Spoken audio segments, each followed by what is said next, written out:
Qu'est-ce que vous faites là? Vous avez échappé au monde. Voilà ce que vous faites ici, vous avez échappé au monde par ces grandes, ces précieuses promesses, afin que vous soyez participants. Vous n'avez pas simplement échappé au monde pour venir ici. Pourquoi?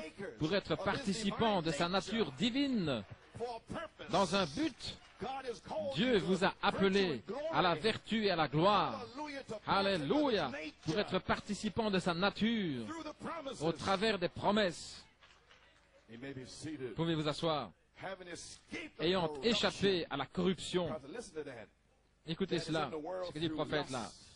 La corruption qui est dans le monde par la convoitise, la corruption, les gens qui ont des convoitises pour l'argent, les femmes, le sexe, toutes sortes de choses. Voyez-vous, c'est ce qui est dans le monde, la corruption. Mais nous avons échappé à cela. Oh, ça suffit pour s'asseoir pendant 10 ans et dire « Alléluia, gloire à Dieu, merci Jésus » pour avoir échappé à la corruption. Pas étant là tout triste, il pleuvra. Oui, monsieur.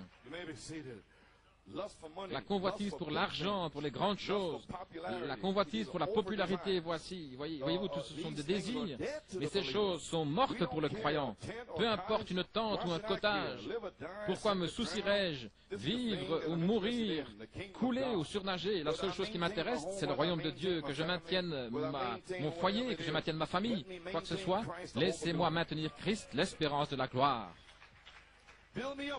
Édifie-moi au Seigneur, voyez-vous ici, au Seigneur, que Christ soit ma tête, que cela agisse au travers de ma fondation, de ma foi. Amen. Qui est en lui, que la vertu, la connaissance, la tempérance, la patience, la piété, l'affection fraternelle agissent en moi, au Seigneur, c'est ma prière. Peu importe, vivre ou mourir, couler, dénomination, pas dénomination, ami ou pas, voyez-vous pourquoi je prêche de la façon dont je prêche? Je n'ai pas d'amis, voyez-vous, et je dois prêcher la parole. Ils sont tous partis, mais que cela agisse en moi. Maintenant que la vertu de Christ, sa connaissance, se déverse, que la charité s'avance et déverse la vertu, déverse la connaissance. La semence est déjà là. Quand avez-vous mis cette semence? Le 7 avril, le 28, le 12 mai, le 26 mai. Amen. Je les ai mis là, le 5 juin, le 7 juin. Les semences sont là. Alléluia. Quand cela est-il arrivé? Ensuite vint Jésus. 17 ans, la foi, la foi, la foi, la foi. 17 ans plus tard, ensuite vint Jésus.